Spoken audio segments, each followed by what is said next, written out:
आप सभी का मेरे चैनल में स्वागत है।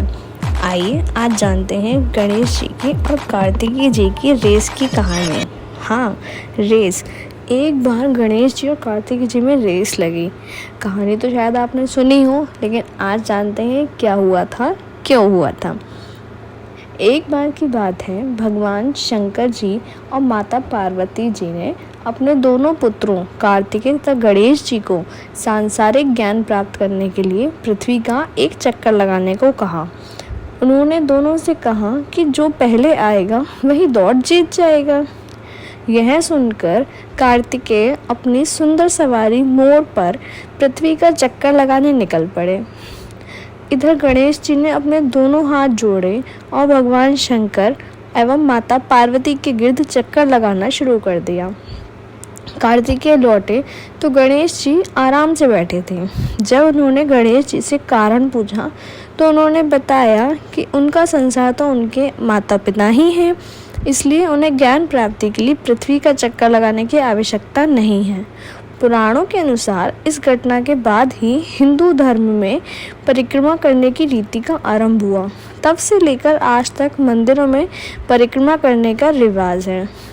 परिक्रमा मंदिर में क्यों करी जाती है और किस तरीके से करी जाती है, क्लॉकवाइज और एंटी क्लॉकवाइज। शास्त्रों में लिखा है कि जिस स्थान पर मूर्ति की प्राण प्रतिष्ठा हुई हो उसके मध्य बिंदु से लेकर कुछ दूरी तक दिव्य प्रभाव रहता है। यह निकट होने पर अधिक गहरा और चमत्कारी होता है। मंदिर में परिक्रमा सही दिशा तथा सही विधि से की जानी चाहिए।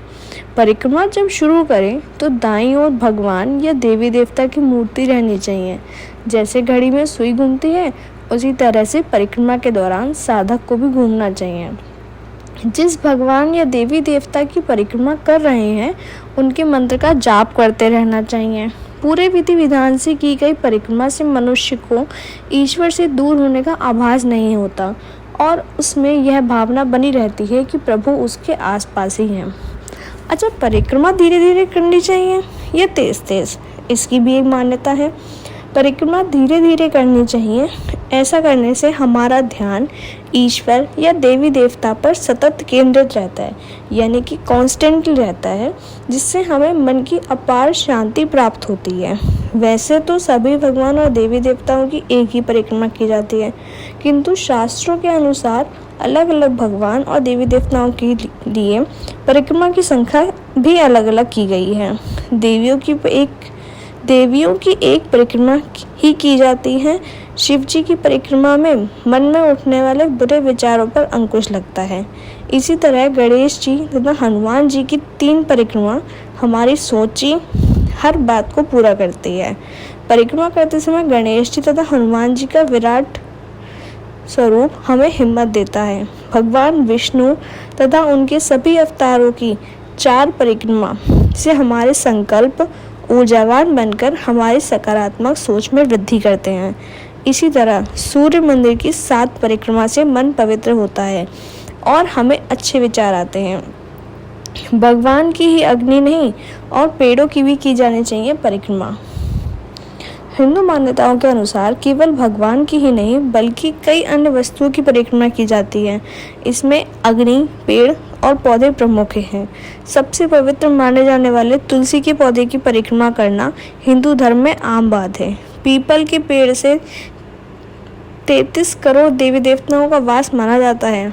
दीपक की 7 परिक्रमा न केवल शनि दोष वरन सभी तरह के ग्रहण जनित दोषों से छुटकारा दिलाती है। इसके अलावा हिंदू धर्मावली विवाह संस्कार में अग्नि की परिक्रमा को करते हुए बहुत महत्व दिया गया है। यह रिवाज है कि पति पत्नी द्वारा विवाह संस्कार के दौरान हवन कुंड में जलती हुई अग्नि के 7 फेरे लिए जाते हैं और 7 जन्मों तक एक दूसरे का साथ निभाने का वचन भी एक दूसरे को देते हैं। जिन मंदिरों में परिक्रमा का मार्ग ना हो वहाँ भगवान के सामने खड़े होकर अपने पांवों को इस प्रकार चलाना चाहिए कि जिस प्रकार हम चलकर उनकी परिक्रमा कर रहे हैं। जिन देवताओं की परिक्रमा की संख्या का विधान मालूम ना हो उनकी 3 परिक्रमा की जा सकती हैं। 3 परिक्रमा के विधान को सभी जगह स्वीकार किया गया है। यही कारण है कि श्री गणेश जी की तरह ही मंदिर में भगवान की और देवी देवताओं की मूर्ति की परिक्रमा करते हैं। इससे जो सकारात्मक ऊर्जा मिलती है वह मनुष्य को जीवन में आगे बढ़ने की शक्ति प्रदान करती है।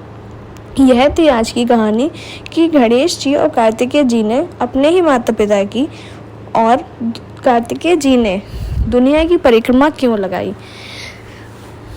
आप सभी का मेरे चैनल में आने का बहुत बहुत धन्यवाद। आप मेरे चैनल को सब्सक्राइब करना ना भूलें और नई नई जानकारियों के लिए इस चैनल पर बने रहें।